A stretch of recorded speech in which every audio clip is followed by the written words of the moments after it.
순차 다이어그램에서 시간은 수직 방향에서 위에서 아래로 나타냅니다. 이게 시간을 나타냅니다. 그래서 객체는 보통 오른쪽에서 왼쪽으로 하고, 그래서 이 다이어그램을 보면 오브젝트 1이라는 객체와 오브젝트 2라는 객체가 있고, 그럼 제일 먼저 실행되는 것이 메시지 1이 되겠죠. 예, 왜냐하면 여기가 시간이 가장 빠르게 제일 먼저 수행이 되고, 그 다음 시간이 흐르면 메시지 2가 진행이 됩니다. 그 다음에 세 번째가 메시지 3가 진행이 되겠죠. 그래서 요거는 이걸 생명선이라고 하죠. 요 점선을 생명선이라고 그랬어요. 그 다음에 요 박스를 뭐라고 그랬어요? 활성화되었다 그러죠. 이 박스의 크기는 이 기능이 얼마 동안 오랫동안 수행을 하느냐 하는 것이 이 박스의 크기입니다. 그래서 이러한 박스하고 이러한 박스가 있겠죠. 그럼 큰 거는 기능을 오랫동안 수행한다는 걸 의미하고, 조그만 거는 작게 수행한다는 의미가 되겠죠. 그래서 메시지 1이 오브젝트 1에서 오브젝트 2로 메시지 1이 가면 그럼 얼마 동안 수행을 하다가 그 다음에 메시지 2가 오브젝트 1으로 가죠. 그러다 보면 여기서 수행을 하고 시간이 지나고 나서 여기서 다시 이거를 뭐라고 그랬어요? 셀프 메시지라고 그랬죠. 셀프, 자기가 자신에 있는 어떤 함수를 호출하는 거, 메서드를 호출해서 메시지 3를 가지고 점검을 하죠. 그래서 다시 말하면 순차 다이어그램은 객체 간의 상호작용을 시간의 흐름에 따라서 표현을 하는 것이다. 그리고 시간의 흐름은 다이어그램에서 위에서 아래로 내려오고 그 순서대로 간다. 만일에 여러분 여기 다이어그램 보면은 메시지 1, 2, 3 돼 있죠? 이게 순서로라고 생각하시면 돼요. 만일에 다이어그램에서 요 메시지 2를 지우잖아요? 지우면 요 3이 바로 2로 바뀌어요. 3이 2로. 그리고 메시지 1, 메시지 2 이렇게 되는 거예요. 그래서 이 2를 사용하다 보면 자동적으로 이 시간에 따라서 메시지 순서가 정해지게 돼 있어요. 그러면 우리가 한번 예를 갖고 한번 설명을 드리도록 하겠습니다. 여기 보면 제가 유스케이스 다이어그램에서 설명했던 것이 있어요. 대여는 액터는 사용자고 고객이 비디오를 선택하면 선택된 비디오 코드를 등록하고 대여한다. 고객은 회원 가입이 되어 있어야 한다. 이벤트 흐름을 봅시다. 요 이벤트 흐름은 유스케이스 다이어그램에서 요 이벤트 흐름을 가지고 이거를 가지고 시퀀스 다이어그램을 그리든지 또는 클래스 다이어그램, 다양한 다이어그램들을 그릴 수가 있어요. 그래서 시스템에 접속한다. 물론 아이디 패스워드를 치고 접속하게 되겠죠. 그럼 비디오 시작 관리 시스템에 대한 화면을 보여준다. 비디오 대여 버튼을 누른다. 그러면 시스템은 비디오 코드 입력 화면을 보여준다. 그래서 비디오 레이블에 붙어 있는 코드를 입력한다. 코드를 입력, 요즘 깨비 책방 가면 책 빌리면 거기 바코드 붙어 있잖아요. 그걸로 딱 읽히면 코드가 입력이 되죠. 시스템은 회원 정보가 유효한지 유효성 메시지를 사용자에게 보여준다. 이게 무슨 말이냐면 이 사람이 접속했으니까 회원이 맞겠죠. 그런데 이 양반이 연체된 금액이 있는지, 연체됐으면 대여를 못 하잖아요. 연체됐으면 연체비를 내고 연체료를 내고 그것이 끝나면 끝난다는 소리는 유효성이 확인이 되면 대여 목록에 고객 정보와 비디오 코드를 등록한다 이렇게 되겠죠. 자, 비기능적 선택 흐름이에요. 선택 흐름. 유효하지 비디오 코드가 안 읽혔어. 잘못 읽혔어. 그러면은 잘못된 값을 시스템은 입력된 비디오 코드가 잘못된 값임을 알려준다. 잘 익혀야 되는데 잘못 익힐 수도 있잖아요. 그죠? 여러분들이 편의점 가서 음식 살 때 바코드를 익히잖아요. 잘못 익혔을 때는 다시 무슨 띡띡 소리가 나면서 다시 알려주죠. 그래서 사용자는 비디오 코드를 다시 입력한다. 또는 연체 상태인 경우, 고객이 연체 상태인 경우, 연체 날짜와 연체된 비디오 코드를 알려준다. 그래서 사용자가 연체금과 비디오 반납을 등록하고 유효성 확인을 다시 시도한다. 그래서 이와 같은 요구사항 단계가 있을 때 이것을 가지고 시퀀스 다이어그램을 한번 그려보자. 그러면 사용자 있죠? 액터가 바로 사용자가 되겠죠. 오브젝트. 그 다음에 요 비디오샵 DB, 비디오샵 GUI 인터페이스도 되겠고, 시스템에 접속한다. 여기서는 내가 아이디하고 패스워드를 입력해서 접속을 하겠죠. 그러면 시스템 화면을 보여주죠. 그렇지?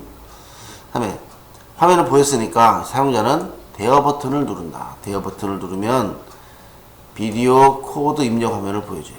대여 버튼을 누르면 여기 있죠? 시스템 접속하면 시스템 화면을 보여주고, 그 다음에 대여 버튼을 누르면 비디오 코드 입력 값을 입력 화면을 보여준다.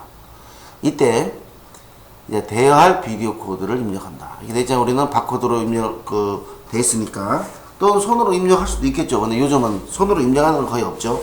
그냥 바코드로 입력을 하죠. 이때 유효성 검사를 한다. 이 회원이 이 비디오 코드를 가져가려면, 비디오 코드를 입력해서 비디오를 대여하려면 첫 번째 A하고 B가 있죠. 비디오 코드가 유효한지, 잘못 익힐 수도 있잖아요. 그래서 잘 읽혔다 이렇게 했으면 오케이. 두 번째, 연체 회원인 경우 시스템은 연체 날짜와 연체된 비디오 코드를 보여준다. 즉 A라는 비디오를 빌려갔는데 반납을 했는데 이런 경우가 저런 경우죠. 여러분들 깨비치판 가면 책을 빌려갈 때는 주인한테 이야기해서 빌려가지만 갖다 줄 때는 그냥 통에 넣을 수도 있잖아요. 요즘 깨비치판 가면은 비디오샵 이런 데 가면 이만한 통이 있어서 여기다 아무 때고 여기다 넣어주시면 됩니다 하고 넣으면은 연체된 거는 다음에 내가 빌릴 때 그 연체료를 내게 되는 거겠죠. 그런 경우에 이제 이런 케이스가 나오는 거죠. 그랬더니 연체된 날짜가 보여주니까 사용자가 연체금과 비디오 반납을 등록을 하고 유효성 확인을 다시 시도한다. 돈을 연체됐으니까 돈을 넣으면, 그러면은 돈을 넣고 결제를 하면, 여기 시스템이라고 하면 카드로 결제를 했다. 시스템이니까 카드로 결제했으면 야가 이제 결제 정보가 끝난 거죠. 결제 연체된 게 없겠죠. 그래서 다시 유효성 검사를 비디오 코드를 쫙 입력하면 이제 OK가 되겠죠. 그래서 고객 정보와 비디오 코드를 대여 목록에 등록한다. 그러면 여러분들이 우리가 하나 배운 거 있죠? 시퀀스 다이어그램에서 배운 게 뭐 있어요? 구성 요소에서 이렇게 해서 이거를 뭘로 해요? 루프 돌면 되죠. LOP 해가지고 루프로 해가지고 루프가 되죠. 반복된다, 이게 반복된다 이 소리예요. 그래서 이러한 루프를 써도 되고, 보통 일반적으로 시퀀스 다이어그램을 그리면 우리가 보여주기 위해서 이 루프 블록 제어 블록 이거를 사용하지만 보통 한 번만 돌아가는 걸로만 보통 작업을 해요. 그래서 좀 디테일하게 한다고 하면 이처럼 제어 블록을 사용해서, 이거는 루프로 돌아갈 수 있는 거죠. 다시 비디오 코드를 입력하고 유효성 검사하고 대여 등록한다. 이렇게 해서 지금 사용자가 비디오샵 빌리는 유스케이스 다이어그램을 그려봤습니다. 다음은 구매자와 판매 직원에 대한 내용이에요. 클래스 다이어그램 이렇게 나와 있는데, 구매자가 판매 직원 제품 설명하죠. 제가 아까 앞에서 설명했듯이 여러분들이 이거 보고 궁금해할 사람이 있어요. 아니 아까 설명할 때는 이 왼쪽부터 시작한다 했는데 그죠? 판매 직원하고 구매자. 근데 이거는 왜 오른쪽에 있냐? 맞습니다 여러분 말이. 그림을 잘못 그렸어요. 이렇게 해가지고 여기는 고객이라고 됐네. 구매자 또는 고객도 되고. 그래서 판매 직원이 구매자에게 고객에게 제품을 설명한다. 그죠? 1번 제품 설명. 그 다음에 구매자는 제품을 구매한다. 제품 구매. 2번이겠죠. 2번 제품 구매. 그래서 여기에 활성화 되고 여기도 활성화 되고 이렇게 그린 것이 더 좋아요. 책에는 내가 거꾸로 됐지만 판매 직원이 제품을 고객한테 제품을 또는 구매자 제품을 설명하면 구매자는 제품을 구매한다. 이렇게 나타날 수가 있습니다. 그래서 간단한 시퀀스 다이어그램을 설명을 했습니다. 다음은 디지털 도어락 시스템에 대해서 설명을 드리겠습니다. 자, 유저 클래스가 있고 스마트 카드 클래스 있고 도어락 클래스가 있어요. 이거는 클래스 다이어그램인데요. 요 세 개의 클래스인데 이 객체에서 디지털 도어락이니까 내가 이 사용자가 직접 도어락을 문을 열 수 있고, 두 번째는 스마트 카드를 대서 문을 열 수 있습니다. 할아버지 할머니들은 보통 카드를 대고 문을 열고, 여러분들은 다 똑똑하니까 아파트 단지 들어갈 때 아이디와 패스워드를 입력해서 문을 열게 되겠죠. 그래서 문을 열 때 삐리릭 소리가 나죠. 문이 열렸습니다. 이게 소리가 나겠죠. 이렇게 해서 시퀀스 다이어그램을 그립니다. 여기서 보면 객체가 유저, 스마트 카드, 도어락. 그때 그려보면 생명선이 쭉 나타나겠죠. 그래서 요 세 개가 여기 되어 있습니다. 유저, 스마트 카드, 도어락.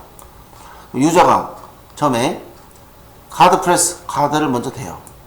스마트 카드는 이 도어락에 send license, 이 카드에 대한 내용을 보여주죠. 그러면 여기서 라이센스 넘버를 확인해요. 맞는지 유효성 검사하겠죠. 그죠? 그래서 맞으면 오픈도어, 틀리면 언락. 예를 들어서 1동에 사는 사람이 2동으로 가려고 할 때 똑같은 스마트 카드지만 안 들어가겠죠. 그 다음에 문이 열렸습니다. 비밀번호가 잘못됐습니다. 이런 문자가 나오겠죠. 그죠? 요게 첫 번째 하는 거고, 두 번째 스마트 카드를 사용하지 않고 도어락에 아이디와 패스워드를 직접 입력해서 넣을 경우, 그때는 유저가 도어락으로 바로 가죠. 시크릿 프레스, 비밀번호를 입력하면 이 라이센스 넘버를 확인을 해요. 맞나 틀리냐. 맞으면 오픈도어, 틀리면 언락. 그리고 사운드, 소리가 나겠죠. 그럼 요 둘 중에 하나가 실행되겠죠. 요 둘 중에 하나가. 이럴 때 여러분들은 여기에서 if문을 써도 되겠습니다. 사실은 if문을 써서 둘 중에 하나잖아요. if문을 써서 이게 맞으면 오픈도어를 실행하고 틀리면 언락을 실행하고, 사운드는 똑같이 나고.